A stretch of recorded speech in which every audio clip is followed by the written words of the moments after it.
Hello my dear students, a single cardiac cycle includes all the events that occur during one complete heartbeat.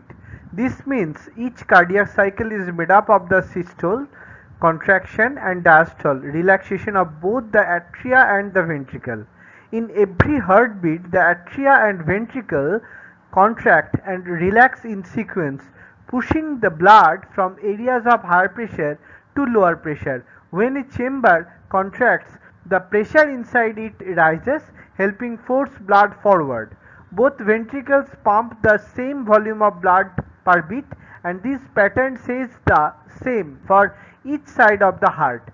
When the heart beats at 75 beats per minute and one cardiac cycle so lasts about 0.8 seconds. To understand this better, we start by looking at atrial systole, the phase when the atria contract and push blood into the ventricles. Let's begin our discussion. The cardiac cycle is basically the complete sequence of events that occur in the heart during one heartbeat. It includes the contraction and relaxation of the atria and ventricles, which blood pump throughout the body and lungs. The cardiac cycle ensures continuous circulation of oxygenated and deoxygenated blood to maintain our life. Atrial systole, that is contraction of the atria, is the phase when atria contract, which lasts about 0.1 second. During this time, the ventricles remain relaxed and ready to receive blood. Depolarization of the systole of the SA node, the heart depolarization of the SA node, the heart's natural pacemaker, triggers atrial depolarization, which is shown at the P wave on an ECG or electrocardiogram. This electrical signal causes the atria to contract, squeezing blood under pressure through the open atrioventricular or AV valves into the ventricles. Atrial contraction pushes about 25 ml of extra blood into each ventricle, adding to the blood already present around 105 ml. So by the end of atrial systole, which is also the end of ventricular diastole or relaxation, each ventricle holds about 130 ml of blood. This volume is called the end diastolic volume. The QRS complex on the ECG then appears, marking the start of the ventricular depolarization, which prepares the ventricles for contraction. This image shows the different phases of the cardiac cycle. Atrial systole begins. Atrial contraction forces blood into the ventricles. Then ventricular systole, this is the first phase. Ventricular contraction pushes AV valves closed. Ventricular systole, semilunar valves open and blood is ejected. This is the second phase. And then ventricular diastole, semilunar valves close and blood flows into the atria. Ventricular diastole, this is the latter phase. Chambers relax and blood fills ventricles passively. This is corresponding the ECG diagram. This is the P wave. P wave indicates the atria depolarization. QRS complex, this is ventricular depolarization, and the T wave, this is also ventricular repolarization. So atrial systole, atrial diastole, then atrial systole, then again atrial diastole, ventricular diastole, then ventricular systole, then again ventricular diastole. Ventricular systole or contraction of the ventricles, it is the phase when the ventricles contract, lasting about 0.3 seconds. During this time, the atria are relaxed. This relaxation is called as diastole. Ventricular depolarization triggers ventricular systole. As the ventricles begin to contract, pressure inside them rises, pushing blood upward against the atrioventricular valve and forcing them closed. For about 0.05 seconds, both the semilunar valves and AV valves stay shut. This brief phase is called isovolumetric contraction because the muscle fibers contract but the chamber volume does not change yet. The heart muscle is isometric during this phase. As the ventricles continue to contract, the pressure builds sharply. When the left ventricle pressure rises above the aortic pressure, that is around 80 mmHg, and the right ventricular pressure exceeds the pressure in the pulmonary trunk, that is about 20 mmHg, both the semilunar valves open. This begins ventricular ejection, which lasts about 0.25 seconds. The left ventricular pressure peaks at around 120 mmHg, while the right ventricle reaches about 25 to 30 mmHg. Each ventricle then ejects about 70 ml of blood.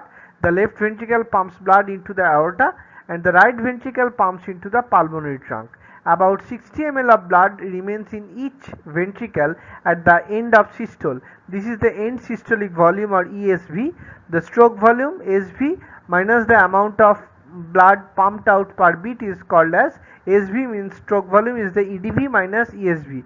That is at rest 130 ml is the EDV and 60 ml is the ESV. So SV or stroke volume is the 70 ml per ventricle. So the T wave on the ECG marks the start of ventricular repolarization, which prepares the ventricles to relax. This image illustrates the phase of the cardiac cycle for a heart rate of 75 beats per minute. It shows how the cycle begins with atrial systole, filling the ventricle, followed by ventricular systole with phases of isovolumetric contraction and the ventricular ejection. The cycle then enters ventricular diastole, where the heart relaxes and chambers refill passively. A circular diagram and heart diagrams also here clarify the timing and flow of blood during each phases. Relaxation period. When heart at rest, the relaxation period is the phase when both the atria and ventricles are relaxed.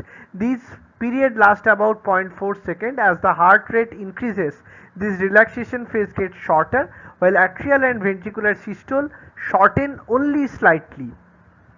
Ventricular repolarization causes the ventricles to enter diastole or relaxation. As the ventricles relax, the pressure inside drops. Blood in the aorta and pulmonary trunk starts to flow backward toward the lower pressure ventricles. This backflow pushes against the cusp of the semilunar or SL valves, closing them tightly. The aortic valve closes when the pressure is about 100 mmHg. The slight rebound of blood hitting the closed valve creates the dicrotic wave on the aortic pressure curve. Once the semilunar valve closes, there is a short period when all four valves are shut and the blood volume in the ventricle stays the same.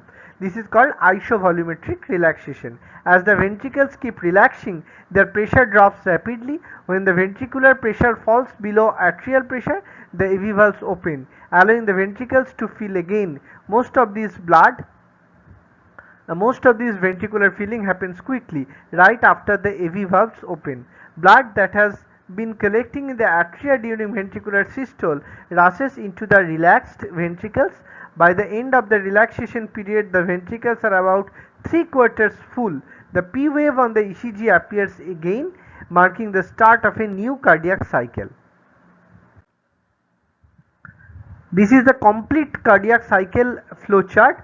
When all four chambers of the heart are relaxed, the semilunar node or SA node generates an electrical signal. The signal spreads to the left and right atria. The two atria contract, sending blood into the two ventricles which are relaxed. Then the atria ventricular node receives the signal. The signal is passed through the bundle of His. The bundle of His splits into left and right branches. The electrical signal is carried to the ventricular valves through the Purkinje fiber. The two ventricles contract, pumping the blood out of the heart. This is the heart sound diagram. When aortic valve opens, this is one sound, lab, and when aortic valves close, this is the dub.